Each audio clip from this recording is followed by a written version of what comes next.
This programme is about managing behaviour within the classroom and its influencing factors. The board builds up a picture of the negative issues surrounding classroom management, alongside the positive methods of correcting behaviour and generating a positive learning environment. We have highlighted the negative influencing factors that can contribute to a breakdown in classroom management.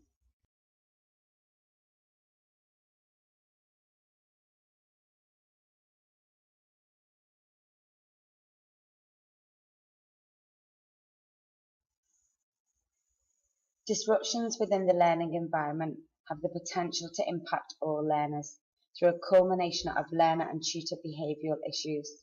This oversight by both parties has the potential to seriously inhibit learning, as our Lego video will now demonstrate.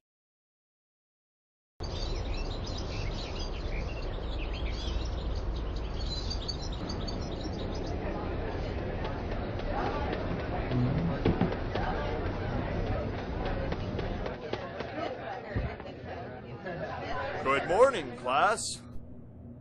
Good morning. Let's continue today over our discussion of the Middle Ages. I can't believe he's just talking away and nobody's listening. At no point is he managing their behaviour. He's supposed to be a professional teacher. He hasn't stopped and gained anyone's concentration. They're just chatting away. And he's also got his back to the class. Good point, well made. We begin in the year 1327. The Kingdom of England and the Kingdom of... He's just completely ignoring the class. And he's not relating any of that history to the kids. Do you think he's even thought about the children before he started? No, he's just obviously a real academic. He loves his subject, but he doesn't know how to put it across to his class. And there's no demonstration of class rules in there. There's a boy eating away on something. They're not paying the slightest bit of attention. They've obviously not put anything down on paper to begin with. There's no parameters in the class. No. He might be a university lecturer because then everyone will be quiet, but in that sort of environment, in a classroom environment where you've got desks, you have to relate everything to each person. There's no attempt to engage them, is there? No. The 100 Years' War was actually a series of separate conflicts that waged from 1327 to 1453. The converse of the base-angles theorem states that if two angles of a triangle are congruent, then sides opposite. Though it may seem counterintuitive to think of a culture isolated from its own history, much of the cornerstone Kingdom of France began the 100 Years' War, battling for dominance in Western Europe.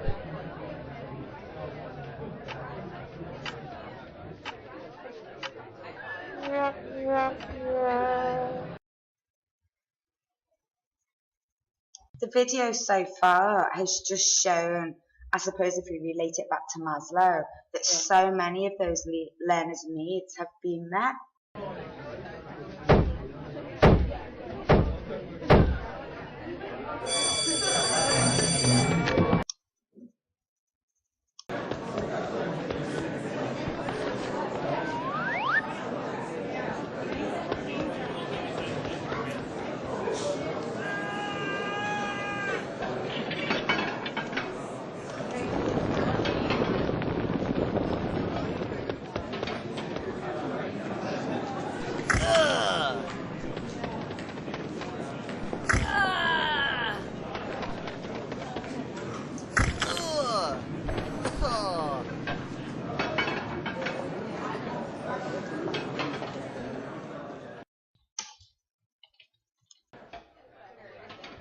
In the English language, regular verbs consist of three main parts: the root form, the past, and the past participle.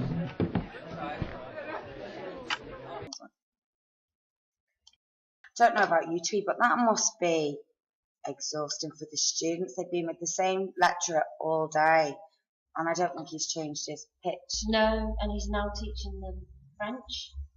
Was it French or was it verbs or was it now? And it's still, he hasn't changed, like you say, he's still at a very monotonous, at a very monotonous level and hasn't sort of got any dynamics in his voice or in his his body language. He's definitely not tailored one iota of that lesson to anyone else's learning styles. It may suit him, but from the sound of it, it is just a constant drone. Blah, blah, blah, blah, blah, blah, blah, blah, blah, blah, blah, blah, blah, blah, blah, blah.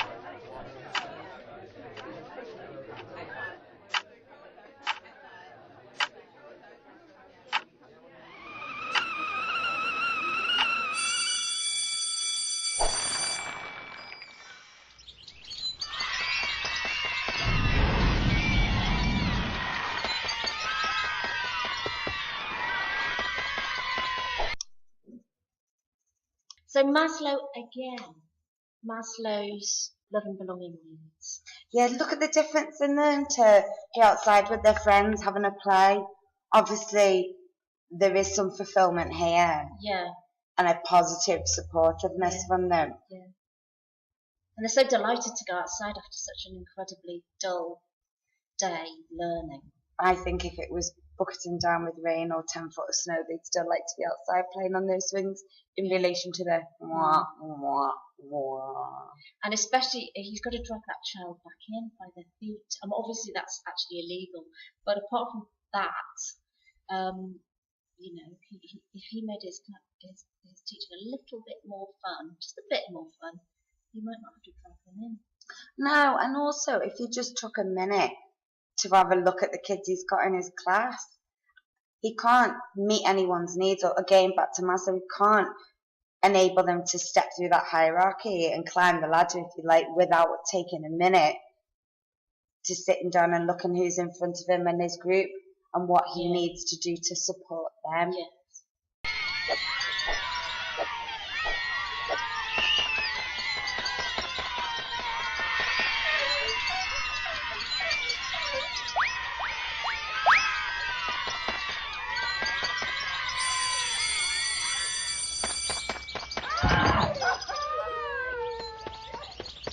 Back to class, boys and girls. Here we are, Twee, the managing behaviour, and as you said, they're dragging him by his feet. I kind of think that's probably a sackable offence in most educational establishments. I think he's only getting away with it because he's made of Lego. You're possibly right, but it kind of emphasises the point that the teacher's missing the mark by quite a wide berth if he's having to resort to physical violence to get his students into class. Yes.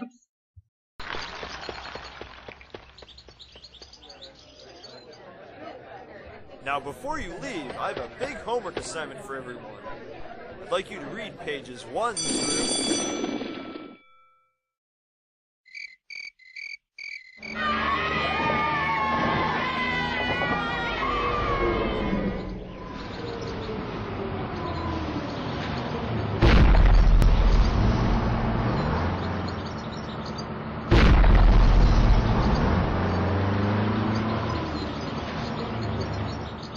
Hey, have a good evening. I'll see you first thing tomorrow morning.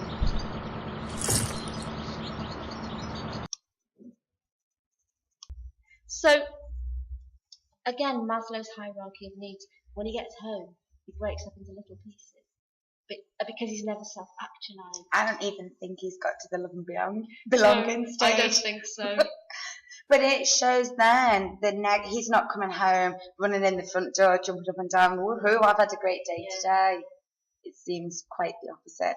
I mean, you should have something, bring something home that he's done, like a poem or a picture, but all he's got is nothing really. Would he have even retained any information from that day? Who could tell? No one ever checked before he left the building. No. There was no dialogue between learner and teacher.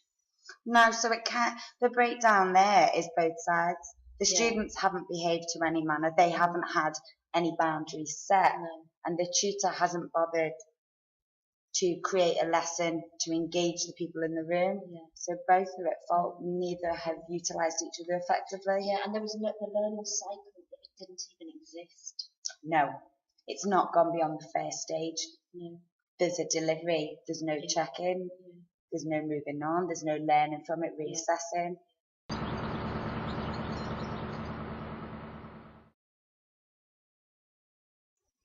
So making a more positive classroom environment. Those issues. Yeah, well, that need to video is deal with. pretty good for highlighting, I suppose, the smaller issues when you put them all together. They end up with quite a negative environment. Yeah. What could we do to change it? Should we go back through some things we commented on? Yeah, well, we could meet the learner's needs. That is the crux of it. But meeting those needs by better communication, more interactivity between the teacher and the learners. Well, even some in that case. Yeah, because there was none in the Lego video. But he needed that interaction. I mean, that the lessons could have been so much more dynamic if the interaction could be phased into it. It could be everything from recap quizzes to getting the kids up to write something on the board, surely. What about him sharing his objectives and his lesson plan to begin with? Yes. They had no idea what they were doing. Yes, so they knew what to expect. Yeah. Expectations really important, setting the ground rules. Yeah. And classes that with it, you know, what did he expect from them? What were his parameters? Yeah. I suppose vice versa, what were their parameters with reference to him? You couldn't really see he had any communication, so any form of communication with them probably would have been better. But a two-way conversation. Yeah, and discussion, even if the pupils were quite young as they were in that video, discussion is a really important aspect of classroom teaching and management. I wonder if any prior assessment, initial assessments have been done to assess the needs of the learners, because as you rightly said when we were watching the video, there were some issues going on in there, and were they learning difficulties? Were support workers needed in there? Were academic needs not being met? Or possibly physical needs? Yes.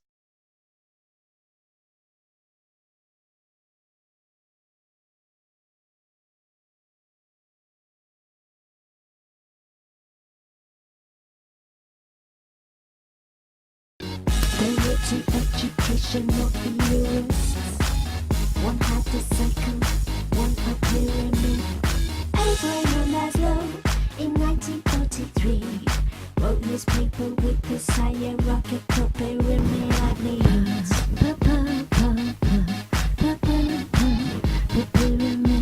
Pyramid of needs.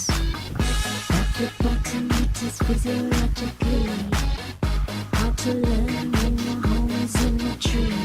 Safety is the second tier, third is love and friends, and fourth distinction you will self-actualize.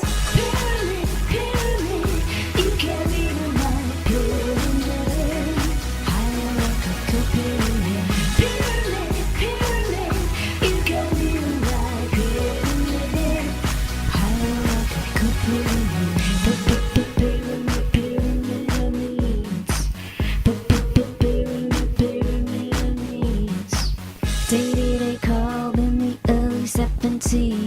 Said feeling, watching, thinking, doing is how we learn. He also thought that there are 4 distinct learner types. Divergers are autistic, see things from all sides. If you're a converger, you're good technically. You like to be alone with Mal and Dietrich. Accommodators like to do things that are hands-on. Assimilators' logic is second to none. Learning styles, there are 4 learning styles and 4 types of learners. Learning styles, there are 4 learning styles and 4 types of learners. Learning styles for 4 learning styles. For 4 learning types, for 4 learning types. I couldn't leave it without one more clip of our Mr. 1940s. See how things have moved on. But have they? The theory's the same. Maybe the dress has changed and the topic of conversation. But essentially, people are the same. Yeah. And learners need the same input from the teacher. Totally. That's never going to change, is it? As he quite clearly shows, even interaction was something that was quite commonly discussed and put forward even back in the day. Yes, Absolutely. He's doing a better job than our very modern Lego now. Oh, bless little Lego guy. The majority of behavior problems in the classroom involve minor breaches of discipline. These incidents frequently originate in the classroom situation itself and are within the control of the teacher. Classroom control and learning efficiency are products of good teaching. Learning must be made meaningful. Interest in work for which learners see a purpose provides its own discipline. But in spite of interest and meaning, it must be remembered that some incidents will occur. Skill in handling such occurrences prevent their growth into problems. Oh, that's a pretty good catch. For a moment, I thought you'd miss. I'm sorry, but I owed him the apple. Well, I guess a fellow's expected to pay his debts. I'd suggest, though, in the future you do your baseball practicing outside of class. A friendly attitude with a sprinkling of humor goes a long way toward winning the regard and cooperation of the class. For respect is a more desirable molder of behavior than fear. The development of mutual understanding between teacher and pupils will help eliminate disciplinary problems.